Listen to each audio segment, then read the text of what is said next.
بسم اللہ الرحمن الرحیم۔ نئے آنے والے دوستوں سے گزارش ہے کہ ہمارے یوٹیوب چینل قصے اللہ والوں کے چینل کو سبسکرائب کر لیجئے، جس سے آپ کو نئے نئے قصے سننے کو ملتے رہیں۔ تو شروع کرتے ہیں معرکہ کربلا کا 24واں حصہ۔ آپ سبھی ملاحظہ فرمائیے۔ حضرت حسین رضی اللہ تعالیٰ عنہ مدینہ سے مکہ میں آ کر لگ بھگ اپنا تمام وقت عبادت و ریاضت میں بسر کرنے لگے، چونکہ مکے پر عبداللہ بن زبیر رضی اللہ عنہ کی حکومت قائم ہو گئی تھی، اس لیے یزید کی بیعت کا اب کوئی جھگڑا ہی نہ رہا تھا۔ اس وقت جب کہ حضرت حسین بڑے اطمینان سے عبادت میں لگے ہوئے تھے، کوفیوں کے خط ان کے پاس آنے شروع ہوئے۔ ان خطوں نے آپ کے امن و اطمینان میں خلل ڈالنا شروع کیا۔ کوفیوں کے اتنے خط آئے کہ ان کی تعداد 150 تک پہنچ گئی۔ سب سے آخر میں جو خط آیا اس میں کوفہ کے تمام بڑوں کے دستخط تھے۔ اس خط کا مضمون یہ تھا: ہم نے بہت سے خط آپ کی خدمت میں روانہ کیے ہیں، لیکن آپ نے اب تک کوئی جواب نہیں دیا۔ آپ ہم میں سے اکثر کو جانتے ہیں۔ ہم نے شیر خدا حضرت علی رضی اللہ عنہ کا جمل کی لڑائی میں اور صفین کی لڑائی میں ساتھ دیا تھا۔ ہم آپ کے بھائی حضرت حسن رضی اللہ عنہ کے بھی حامی و مددگار رہے، لیکن امیر معاویہ سے حضرت حسن رضی اللہ عنہ نے سمجھوتا کر لیا اور یہاں سے مدینہ چلے گئے۔ خدا کی قسم، ہم اسلام پر جا نثاری کے لیے ہر وقت تیار ہیں۔ آل رسول صلی اللہ علیہ وسلم پر فدا ہونا فخر سمجھتے ہیں۔ ہم بنو ہاشم کے دوست اور بنو امیہ کے دشمن ہیں۔ ہم نے امیر معاویہ کی حکومت کو بھی ناپسند کیا تھا، لیکن اس کے ظلم سے مجبور ہو گئے تھے۔ اب یزید خلیفہ ہوا ہے، ہماری غیرت نے یہ گوارا نہ کیا کہ ہم اس کی بیعت کریں۔ ہم آپ کے ہاتھ پر بیعت کرنے کو تیار ہیں۔ ہمارا یہ عقیدہ ہے کہ خلافت آپ کا حق ہے اور آپ کو ملنا چاہیے۔ 1,00,000 آدمی آپ کے ہاتھ پر بیعت کرنے اور آپ کے لیے اپنی جانیں قربان کرنے کو تیار ہیں۔ اللہ کے لیے آپ جلد یہاں آئیے اور کوفہ کی حکومت سنبھالیے۔ اگر آپ تشریف نہ لائیں تو ہم کہہ دیتے ہیں کہ قیامت کے دن خدا سے فریاد کریں گے کہ اللہ کے رسول آپ صلی اللہ علیہ وسلم کے نواسے کو ہم نے اس لیے بلایا تھا کہ وہ ہمیں ظالم کے پنجے سے چھڑائے، لیکن وہ نہ آئے۔ فرمائیے آپ اس وقت کیا جواب دیجیے گا؟ اس خط نے حضرت حسین کے دل پر بڑا گہرا اثر کیا۔ وہ ایسے سیدھے سادے تھے کہ کوفیوں کے خطوں سے متاثر ہو کر کوفہ جانے کی تیاری کرنے لگے۔ اس کی اطلاع مکہ کے لوگوں کو بھی ہو گئی۔ ایک دن مکے کے شریف لوگوں میں سے عبداللہ بن صفوان، عبداللہ بن مطیع، عبداللہ بن حنظلہ، منذر بن زبیر اور بہت سے آدمی حضرت حسین رضی اللہ عنہ کی خدمت میں آئے اور عرض کیا: معلوم ہوا ہے کہ آپ کا ارادہ کوفہ جانے کا ہے۔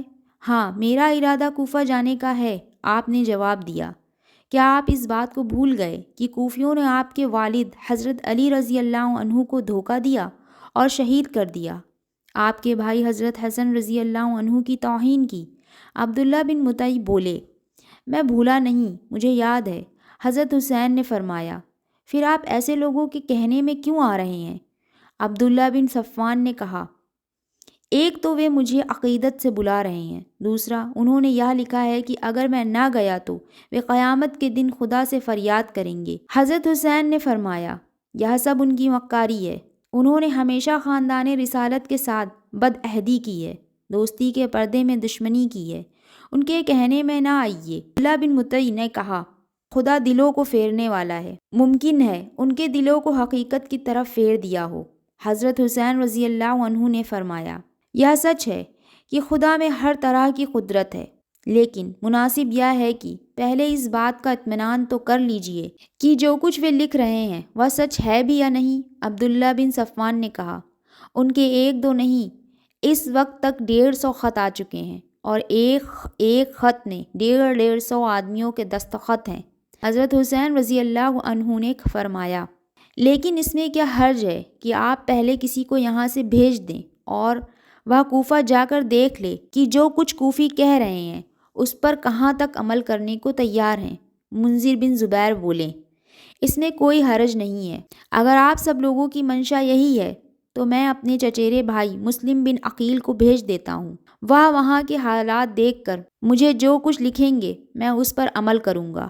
حضرت حسین نے فرمایا: یہ ٹھیک ہے۔ منذر بن زبیر نے کہا: چنانچہ حضرت حسین نے مسلم بن عقیل کو طلب کیا۔ حضرت مسلم حضرت علی کے بھائی عقیل کے لڑکے تھے۔ جب حضرت علی اور حضرت معاویہ کی لڑائی ہوئی تھی تو حضرت عقیل اپنے بھائی حضرت علی سے ناراض ہو کر امیر معاویہ کے پاس چلے گئے تھے۔ امیر معاویہ نے ان کی بڑی عزت کی تھی، پر حضرت عقیل کی وفات کے بعد حضرت مسلم مدینہ منورہ چلے آئے تھے اور مدینہ منورہ سے حضرت حسین کے ساتھ مکہ معظمہ میں آ گئے تھے۔ جب حضرت مسلم امام حسین کے پاس آئے تو حضرت حسین نے ان سے کہا، بھائی تمہیں معلوم ہے کہ کوفیوں نے خطوں کی بھیڑ لگا دی ہے، وہ مجھے بلا رہے تھے، 1,00,000 کوفی میرے ہاتھ پر بیعت کرنے کو تیار ہیں۔ میرا ارادہ خود جانے کا تھا، پر مکہ کے سرداروں کا مشورہ یہ ہے کہ ابھی میں نہ جاؤں، بلکہ کسی اور کو بھیج کر یا معلوم کروں کہ کوفی جو کچھ لکھ رہے ہیں اس پر کہاں تک عمل کرنے کو تیار ہیں۔ کوفہ والوں کا تجربہ یہ ہے کہ وہ جھوٹے، مکار، بدعہد اور دغا باز ہیں۔